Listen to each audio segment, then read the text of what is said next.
Praise the lord అండి. దేవుని నామానికి వందనములు. నా పేరు కమలాకర్. నేను హైదరాబాద్ నుంచి వచ్చానండి ఫ్యామిలీతో పాటు. నేను 6 months బ్యాక్ ఒక అబ్రాడ్ ఆపర్చునిటీ కోసం అని చెప్పేసి ఎదురు చూస్తుంటే నాకు రియాద్లో జాబ్ వచ్చిందండి. సో అయితే వీసా ప్రాసెస్లో నాకు ఏంటంటే మెడికల్ టెస్ట్లు అవి ఉంటాయి కదా. సో వీసా ప్రాసెస్లో మెడికల్ టెస్ట్ చెకప్ కోసం అని వెళ్ళినప్పుడు ఫస్ట్ డే చెకప్ అయిన తర్వాత సంథింగ్ రాంగ్ అని చెప్పేసి ఒక ఎంక్వైరీ పెట్టారనమాట. సో ఎంక్వైరీ పెట్టిన తర్వాత కొంచెం అరౌండ్ 5 days 6 days తర్వాత మళ్ళీ రమ్మని చెప్పారు, మళ్ళీ టెస్టింగ్ కోసం అని చెప్పేసి. సో నాకు చెస్ట్ ఎక్స్రే అనమాట, అది చెస్ట్ ఎక్స్రేలో సంథింగ్ రాంగ్ అని చెప్పేసి. సో నెక్స్ట్ వెంటనే ఆ 5-6 days గ్యాప్లో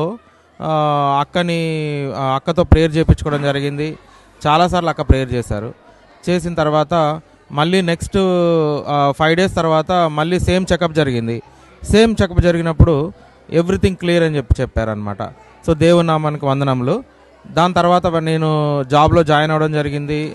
ప్రతిదీ అంటే ఈవెన్ ఆ జాబ్లో జాయిన్ అవ్వడం కూడా ఎట్లా అంటే అది నాకు అంటే ఫస్ట్ 2 jobs ఆపర్చునిటీస్ వచ్చాయి. ఆ 2 jobsలో ఏంటంటే ఏది బెస్ట్ అనేది నిర్ణయించుకోవడానికి కూడా కష్టంగా ఉండే. సో ఆ బెస్ట్ అనేది నిర్ణయించుకోవడానికి కూడా అక్క ప్రేయర్ చేసిన తర్వాత నేను ద బెస్ట్ ఏంటిది అనేది నేను దేవుని కృప వలన నిర్ణయించుకోగలిగాను. అదొకటి. నెక్స్ట్ వచ్చేసి జాబ్లో కరెక్ట్గా అంటే అంతా సర్వంగా నడుస్తుంది. సో అక్కడ సంపాదించిన కొంత అమౌంట్ని నేను ఇక్కడ బిజినెస్లో ఇన్వెస్ట్ చేయడం జరిగింది హైదరాబాద్లో. అది ఇన్వెస్ట్ చేసిన తర్వాత బిజినెస్ అనేది అది కంప్లీట్గా లాస్లోకి వెళ్ళిపోయింది.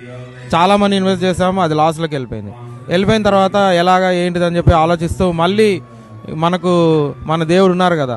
సో నేను అక్కను మళ్ళీ ప్రేయర్ చేయించుకోవడం జరిగింది. ప్రేయర్ చేయించుకున్న తర్వాత చాలా ప్రేయర్స్ చేశారు అక్క. చేసిన తర్వాత మనకు మళ్ళీ ఇప్పుడు నేను ఇన్వెస్ట్ చేసిన బిజినెస్ లాభాల్లోకి రావడం జరిగింది. దాంతోపాటు ఇంకొక బిజినెస్ కూడా చేయడం జరిగింది. ఇప్పుడు అన్నీ సక్సెస్ఫుల్గా రన్ అవుతున్నాయి. దేవుని నామానికి వందనములు. దేవుని నామానికి మహిమ ఘనత కలుగును గాక. Thank you.